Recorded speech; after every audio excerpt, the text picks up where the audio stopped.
अस्सलाम वालेकुम, मैं हूं हसाम रहमान। आज हम गाजीज लॉ की थर्ड एप्लीकेशन डिस्कस करेंगे, electric intensity between two oppositely charge parallel plates. हमारे पास ये ओपोजिटली चार्ज पैरेलल प्लेट्स हैं।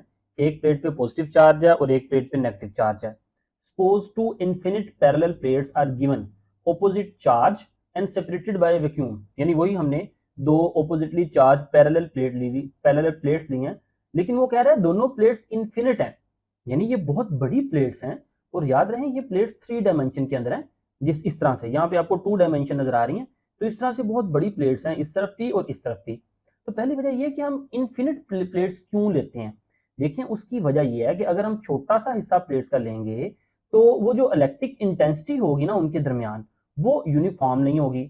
देखे ना, क्योंकि प्लेट्स के एंड पे यहाँ पे जो इलेक्ट्रिक इंटेंसिटी होती है, जो इलेक्ट्रिक फील्ड होती है, वो इस तरह से कर्व्ड हो जाती है, वो नॉन यूनिफॉर्म होती है।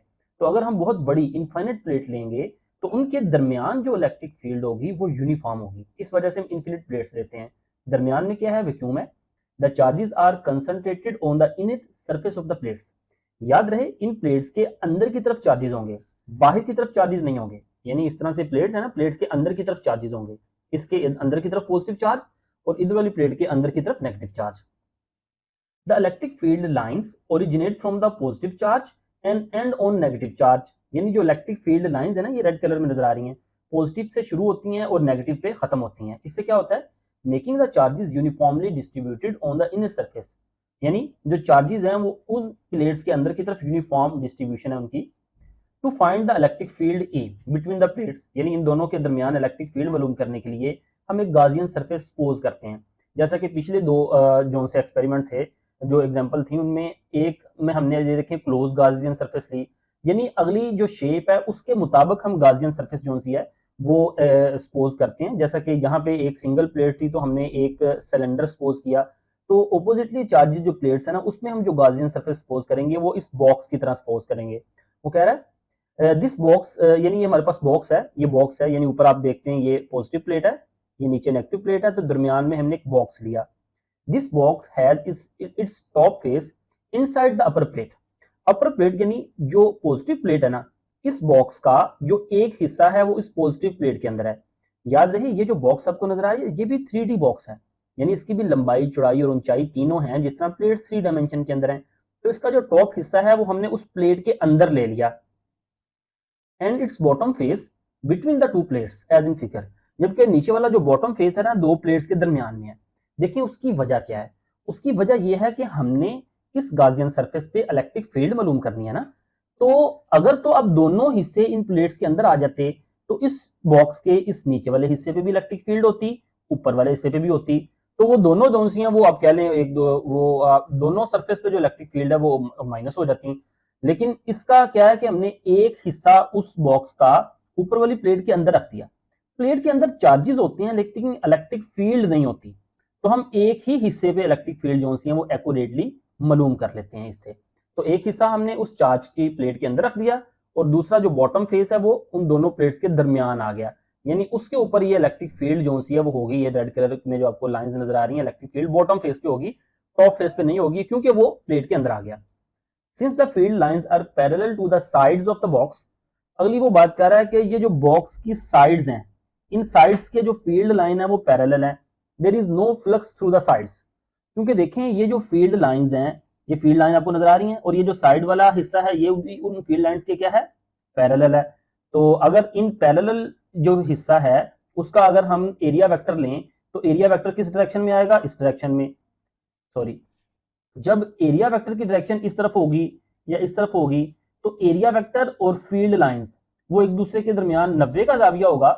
और हमें पता है कि flux equal to E A cos theta होता है, तो कॉस 90 होगा तो 90 जीरो होता है, वो जीरो ई ए से ज़रब खाएगा तो फ्लक्स क्या आ जाएगी, इन साइड वाले बॉक्स के हिस्से पे जीरो आ जाएगी, यानी यहाँ पे कोई फ्लक्स। नेक्स्ट हम देखते हैं the field lines are uniformly distributed, यानी इनकी डिस्ट्रीब्यूशन यूनिफॉर्म है, आप देख सकते हैं।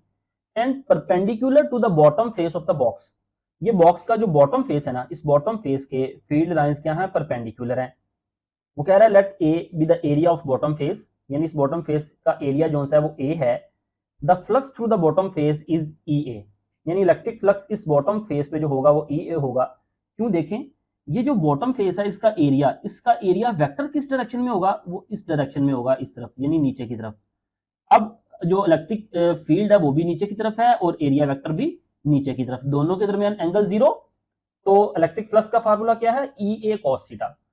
ई इलेक्ट्रिक फील्ड और एरिया वेक्टर के दरमियान एंगल 0 है तो कॉस थीटा 0, कॉस 0 1 के बराबर होता है और वो हमारे पास वैल्यू क्या आ जाएगी इलेक्ट्रिक फ्लक्स की ई ए, यानी इस हिस्से पे बॉक्स के नीचे वाले हिस्से पे इलेक्ट्रिक फ्लक्स क्या आ जाएगा ई ए।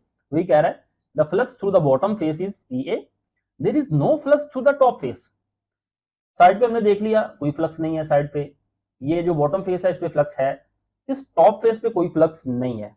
क्यों फ्लक्स नहीं है, because there is no electric field inside the metal plates. Metal plates में कोई इलेक्ट्रिक फील्ड है ही नहीं, इलेक्ट्रिक फील्ड तो इन दोनों प्लेट्स के दरमियान में है। The total flux through the Gaussian surface is, यानी अगर हम इलेक्ट्रिक फ्लक्स फार्मूले के जरिए मालूम करें, इलेक्ट्रिक फ्लक्स तो वो क्या है ई ए, यानी गॉसियन सरफेस के ये जो ये वाला हिस्सा है उस पर इलेक्ट्रिक फ्लक्स क्या है ई ए।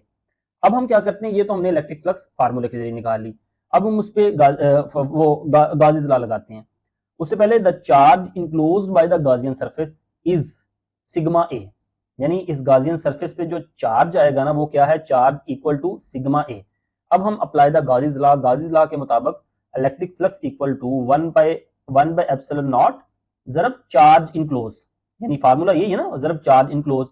चार्ज की जगह चार्ज किसके बराबर है, सिग्मा यानी डेंसिटी इंटू एरिया, तो हम उस चार्ज की जगह यहाँ पे वो वही चार्ज की वैल्यू डेंसिटी और एरिया, डेंसिटी इंटू एरिया वो लगा देते हैं। नेक्स्ट अब हमने मालूम क्या करना है, इलेक्ट्रिक इंटेंसिटी मालूम करनी है। यहाँ पे तो कोई इंटेंसिटी नहीं है, तो हम वो जो ये वाला फार्मूला था फ्लक्स का, फ्लक्स इक्वल टू ई ए, तो इस फ्लक्स की जगह यानी साई ई की जगह हम वो ई ए लगा देते हैं, ये ई ए आ गया। अब आपके पास ए दोनों तरफ कैंसिल हो गया, बाकी आपके पास electric intensity equal to sigma over epsilon not, ये आपके पास फार्मूला आ गया। The electric field is the same at all points between the plates, यानी जो इलेक्ट्रिक इंटेंसिटी या इलेक्ट्रिक फील्ड है वो इन प्लेट्स के दरमियान तमाम पॉइंट्स पे सेम होगी, एक जैसी होगी। नेक्स्ट वो कह रहा है the field is from positive to negative plate, यानी फील्ड पॉजिटिव से नेगेटिव प्लेट की तरफ होगी। उसकी वजह यह है कि जो पॉजिटिव टेस्ट चार्ज होता है ना वो इस पॉजिटिव चार्ज से रिपेल होगा, यानी जब हम इस फील्ड में कहीं पे एक टेस्ट चार्ज रखेंगे, पॉजिटिव टेस्ट चार्ज पॉजिटिव होता है, वो पॉजिटिव इस पॉजिटिव को रिपेल करेगा, तो वो पॉजिटिव इस डायरेक्शन में जाएगा। तो इसी वजह से जो फील्ड है वो भी पॉजिटिव टू नेगेटिव की तरफ होती है। The field intensity is the same at all points between the plate, intensity same होगी। The direction of field is from positive to negative plate because the unit positive charge anywhere between the plates would be repelled from the, ये बात हम वो मतलब पहले भी repeat हो गई, यही चीज यहाँ पे बता रहा है कि जो फील्ड की डायरेक्शन होगी पॉजिटिव से नेगेटिव की तरफ होगी। तो हम अगर इसका वेक्टर फॉर्म में लें, इन द वेक्टर फॉर्म, तो वेक्टर फॉर्म में वो intensity equal to sigma over epsilon naught into R, R vector है जो कि डायरेक्शन शो कर रहा है, जो पॉजिटिव टू नेगेटिव की तरफ होगी डायरेक्शन, फिर R is the unit vector directing from positive to negative plate. तो ये था third application of Gauss's law, उम्मीद है आपको समझ आई होगी। फीडबैक जरूर दीजिएगा, मिलते हैं नेक्स्ट लेक्चर के साथ। अस्सलामु अलैकुम वरहमतुल्लाहि वबरकातुहू।